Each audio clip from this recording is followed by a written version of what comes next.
Rain lashed against the windshield as Ethan Carter glanced at the clock for the 100th time. 7:02 p.m. He was already 12 minutes late. His daughter, Lily, sat in the back seat, humming softly as she clutched her pink stuffed bunny.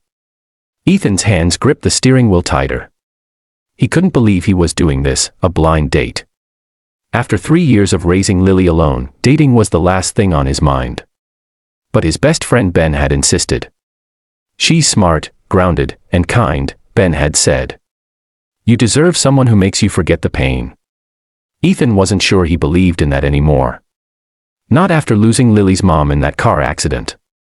But now, as he stared at the GPS directions to a restaurant downtown, he felt his heart race, not from excitement, but from fear. The world outside blurred in streaks of rain and streetlight, and the silence inside the car was broken only by Lily's voice. "Daddy, are we late?" He smiled in the rearview mirror. "A little. But that's okay, sweetheart.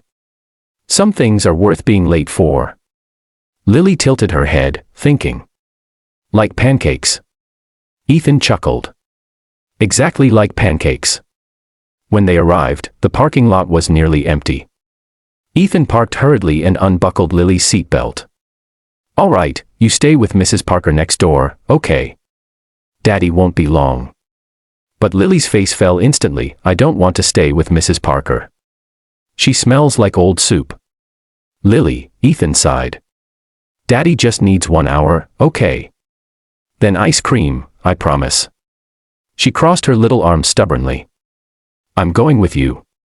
He glanced at the time again, 7:17. He couldn't risk arguing. "Okay," he finally said.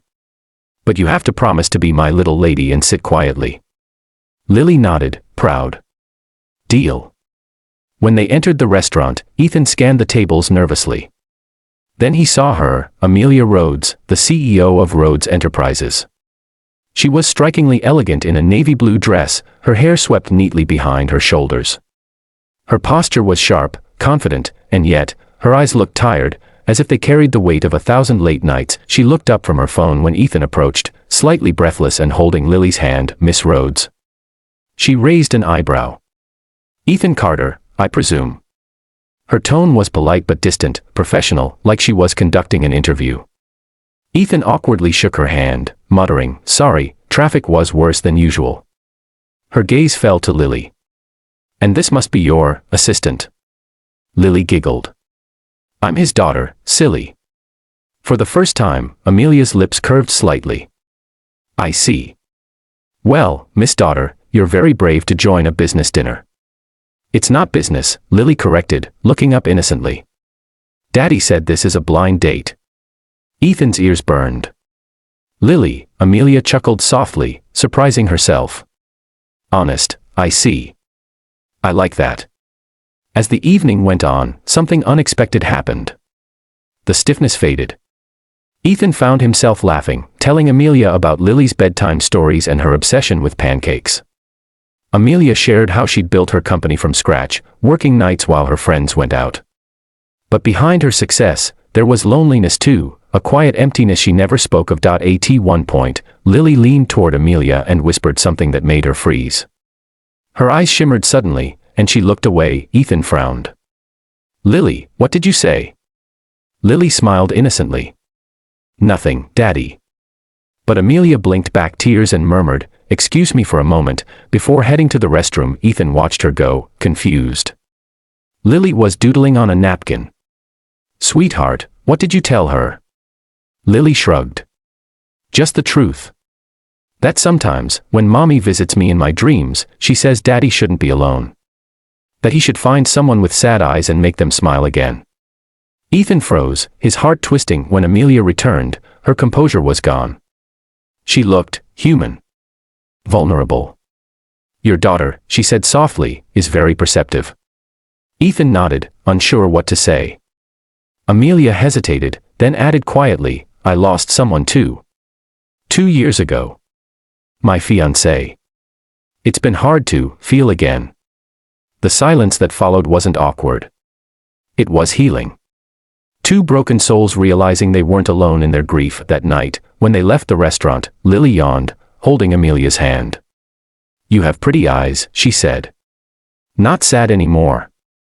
Amelia smiled, really smiled, for the first time in a long time. Maybe not anymore, sweetheart.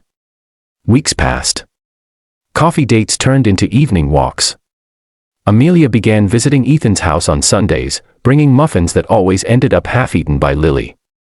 Slowly, the cold walls around her heart began to melt. Ethan found himself laughing again, not the polite kind, but real, chest-deep laughter that had been missing for years, but not everything was simple. Amelia's company demanded her attention, and Ethan's life revolved around Lily. There were misunderstandings, missed calls, and one evening when Amelia canceled at the last minute, leaving Ethan waiting at the cafe with Lily coloring on the table. When Amelia finally showed up hours later, breathless, Ethan's disappointment was hard to hide. "You said this mattered," he said quietly.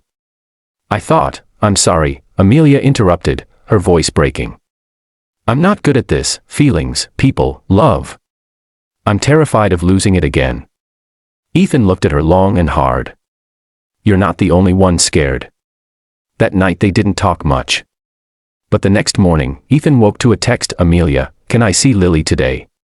I owe her pancakes." When she came over, Lily ran into her arms. "You came back." Amelia knelt, hugging her tight. "I'll always come back, I promise." Then she looked up at Ethan, her eyes filled with something deeper than words. From then on, love grew quietly. Not in fireworks, but in small gestures, morning coffee, helping Lily with school projects, late-night talks about dreams and fears. One snowy evening, as they all sat by the fireplace, Lily crawled into Amelia's lap and whispered again, the same words as that night at the restaurant, "Mommy said you were the one with sad eyes. And now you're not."